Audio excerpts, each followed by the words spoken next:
The sneakers scraped concrete, pink high tops held together with safety pins and duct tape. Riley's hands found the sternum, began compressions that her malnourished arms could barely maintain. 8 minutes she'd been fighting to keep this stranger breathing while 30 people filmed it on their phones. Nobody else had moved. Nobody else had dropped to their knees on frozen sidewalk to save a girl wearing a Hell's Angels jacket. But Riley understood something about being invisible, about what it meant to watch someone slip away. Welcome to Where Shadows Speak. Before we start this story, tell us where in the world you are watching from. And if you believe kindness should never die, please subscribe and help us keep stories like this alive. February morning in Cincinnati hit different when you'd spent 9 months learning which coffee shop dumpsters had the freshest discards. Riley Brennan sat against brick outside Riverside Roastery, 28 degrees with wind chill making it feel like 18. The oversized navy hoodie, men's XL with a burn hole on the right sleeve, did nothing against Ohio winter. She was 17 but looked closer to 14 because starvation makes you smaller, makes you disappear. 98 pounds at 5'4", the kind of thin where ribs show through fabric. Where every movement costs energy you don't have to spare. She'd already been rejected 4 times that morning. The couple in matching coats who'd pulled away like she carried disease. The elderly man who'd spoken to the barista about her in third person while she stood right there. The college girl with a social work textbook who'd said, "I'm studying, I can't help you," without looking up. But the fourth rejection, that one shattered something Riley didn't know she still had left to break. The church group wore matching Faith in Action Ministry t-shirts. 4 women in their 50s and 60s, planning a homeless outreach event right there in the coffee shop. Riley had overheard them discussing how to help people like her. The irony tasted bitter. She'd approached carefully, voice soft, asked if they knew about shelters with space. The leader had looked at Riley like she was a problem to be solved, not a person to be helped. "Honey, handouts don't help. You need to take responsibility for your choices. God helps those who help themselves." Riley had backed away, retreated to her spot against the wall, wrapped thin arms around her torso, making herself smaller, taking up less space in a world that made clear there was no space for her. That's when Sofia Martinez stepped out. 16 years old, dark hair pulled back, wearing her father's Hell's Angels leather jacket because she'd borrowed it that morning and he'd laughed and said it looked better on her anyway. Sophia took 3 steps, her hand went to her chest. The coffee cup slipped from her fingers and shattered on icy sidewalk. Riley saw it in slow motion, the way Sophia's eyes went wide, the way her knees buckled, the way her body hit concrete with a sound that would echo in nightmares for months. Around them 20-30 people. Saturday morning rush, phones out immediately, recording, watching through screens. Nobody moved, nobody dropped to help. Riley understood something in that instant about how the world works. About how people can witness suffering and still choose comfort over courage. How easy it is to film tragedy but how terrifying to touch it. Her pink sneakers scraped concrete as she scrambled up. The shuffle became a sprint. 40 feet covered in seconds that felt like hours, her backpack bouncing, her broken wrist screaming, her lungs already fighting pneumonia burning with every breath. She dropped hard beside Sophia, hands already moving into position. Her mother's voice in her head, Sarah Brennan, ER nurse for 15 years before the car accident that took everything. Sarah who taught Riley CPR at age 12 because you never know when you'll be the only one who can help. Riley checked for breathing, nothing, checked for pulse, nothing. Someone call 911. Her voice cracked, hoarse from disuse and cold exposure, but her hands were already laced together, already positioned on Sophia's sternum, already beginning the compressions. 1, 2, 3, 4, 5, the rhythm her mother had drilled into her. The beat of staying alive, stupid song, perfect tempo, 30 compressions, 2 breaths, repeat, don't stop, don't ever stop until help arrives or the person breathes.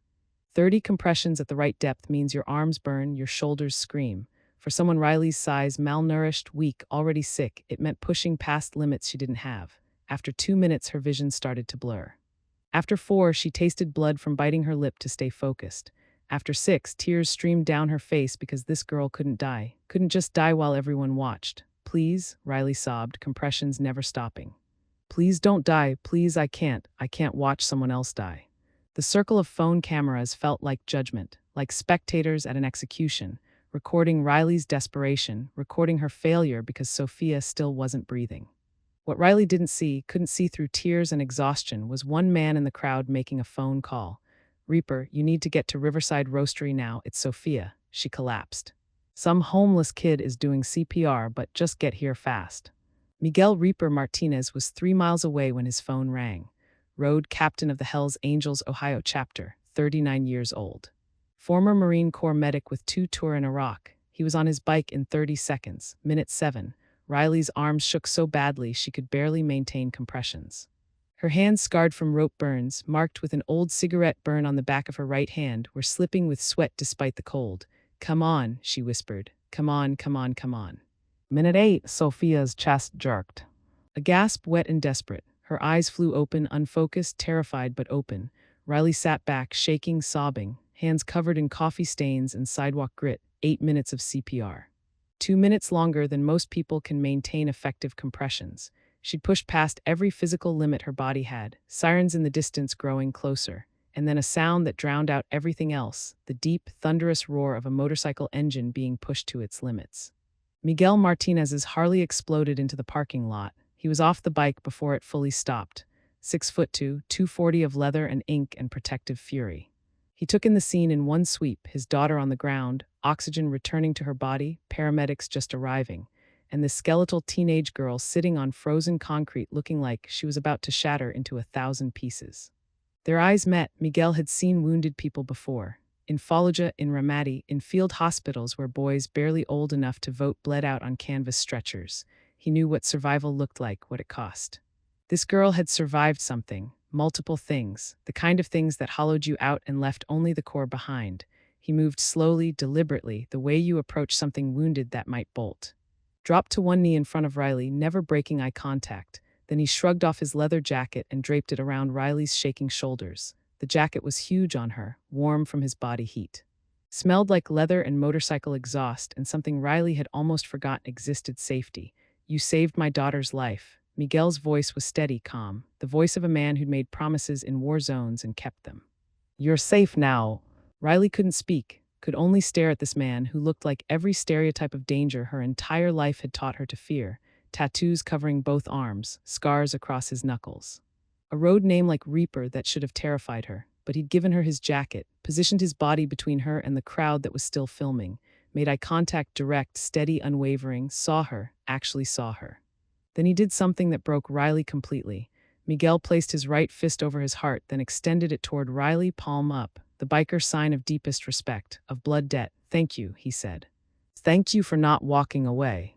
From the stretcher, Sophia reached out weakly. Her hand found Riley's, oxygen mask fogging with each breath she wouldn't be taking if not for this stranger. "Thank you," Sophia whispered. "Thank you for not walking away." Riley's notebook fell from her backpack as paramedics helped her up. Pages covered in her mother's handwriting from years ago, CPR instructions, anatomy notes, and newer entries, dates and times. Words she'd written down verbatim because she knew one day they might be the only proof she had. Miguel noticed it. Noticed the medical terminology, the careful documentation, the way Riley moved, favoring her left wrist, the shallow breathing of someone fighting infection. "What's your names?" he asked quietly. "Riley," her voice barely above a whisper. "Riley Brennan." "Riley's." Miguel nodded once. "I'm Miguel, my brothers call me Reaper. I need you to understand something. You saved my daughter. That means you're under club protection now. That's not charity, that's blood debt, you understand?" Riley shook her head, didn't understand. Couldn't process what was happening because 9 months on the street had taught her that good things didn't happen to girls like her. "You're coming with us," Miguel continued. "To the hospital. You need medical attention, don't argue, I can see it. And then you're going to tell me who hurt you, because I can see that too. The rope burns on your wrists. The way you flinched when I moved. The fact that you're 17 years old and sleeping on streets in February." "I can't," Riley's voice cracked. "I can't go to a hospital. They'll call him, they'll send me back." "Who's him?" Riley looked at Miguel, at this man who'd just sworn protection to a stranger, at his daughter on the stretcher, breathing because Riley had refused to give up, and she made a choice. "Marcus Webb, my mother's boyfriend. He was supposed to take care of me after she died. Instead, he locked me in a basement, starved me, broke my wrist, spent my inheritance. And I heard him on the phone saying that by spring I'd be gone.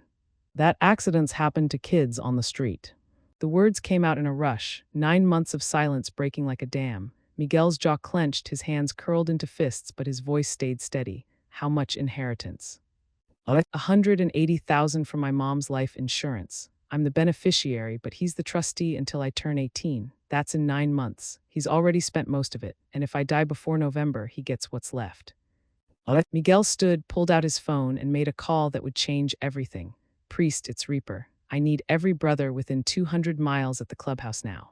A pause, the voice on the other end said something. We've got a minor. 17 escaped from abuse. Guardian spent her inheritance and is waiting for her to die on the street so he can collect the rest. She just saved Sophia's life. Another pause, yeah, every single one. Miguel looked at Riley. The line went dead, that's all it took, because that's what brotherhood means. Within 30 minutes, phones across Ohio were ringing, text messages flying, emergency callouts going to every patched member, every prospect, every brother who'd ever worn the Hells Angels cut. At the University of Cincinnati Medical Center, Riley sat in an examination room wrapped in Miguel's jacket. Dr. Patricia Vasquez worked gently, documenting injuries, taking photographs, severe malnutrition. Untreated pneumonia, partially healed fractures, BMI of 14.8. Riley, Dr. Vasquez said quietly, you're dangerously underweight, your body is starting to shut down, another month like this. She didn't finish. Didn't need to, Miguel sat in the corner, silent, taking in every word, every piece of evidence. The wrist, he asked, broken 11 months ago, never properly set, healed incorrectly. She'll need surgery to correct it eventually, but right now we need to. Riley flipped to a specific page in her notebook, her handwriting careful and precise despite the circumstances. 3 weeks before I escaped, I heard him on the phone. Late night, he thought I was asleep in the basement. The air vent carried sound from the kitchen. She read verbatim. Marcus said, yeah, I know it sounds bad, but the money's almost gone anyway. She turns 18 in November, then I lose control of the whole thing. No, I'm not suggesting, look, accidents happen. Kids on the street overdose, freeze to death, get assaulted. If something happened naturally, the remaining 53,000 goes to me as next of kin since she has no family. The room went silent, heavy, the kind of silence that happens when evil becomes real instead of theoretical. Riley continued reading. Then Marcus said, it's not like with Sarah, that was actually an accident. This is just letting nature take its course. I stop feeding her. I make winter hard enough. She either runs or gets sick. Either way, it solves itself. By spring, this is done. Bones closed his notebook, looked at Wire, then at Miguel. We need Priest, Bones said, because this isn't just about protecting Riley. This is about making sure Marcus Webb never sees daylight again. Miguel nodded, looked at Riley. You said your birthday is in November. When exactly? November 3rd. 9 months, that's how long you need to survive to get your inheritance back, to be legally free of him. Miguel leaned forward. Riley, I swear on my daughter's life, on the breath you just gave back to her, that man will never touch you again. You're under club protection now. That's not charity, that's blood debt. We protect our own and you just became one of ours. You understand me? You're not alone anymore. He extended his hand. Riley stared at it, conditioned to expect harm from adult men's hands. But Miguel waited, didn't push, just held it there, offering, not demanding. Slowly, Riley placed her thin, scarred hand in his calloused, tattooed one. He gripped gently but firmly. His other hand covered both of theirs. On my honor as a father and a brother, you're safe now. And for the first time in 9 months, Riley believed that maybe she could be. What Riley couldn't know yet, was that 50 miles away, Victor Priest Dalton was reading Miguel's text message.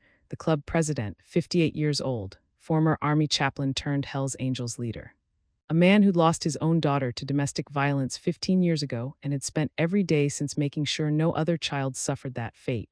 Priest read the message twice, then stood, walked to the center of the clubhouse, and made an announcement that would ripple across 3 Ohio chapters. Brothers, we have a 17-year-old girl named Riley Brennan who just saved Reaper's daughter's life.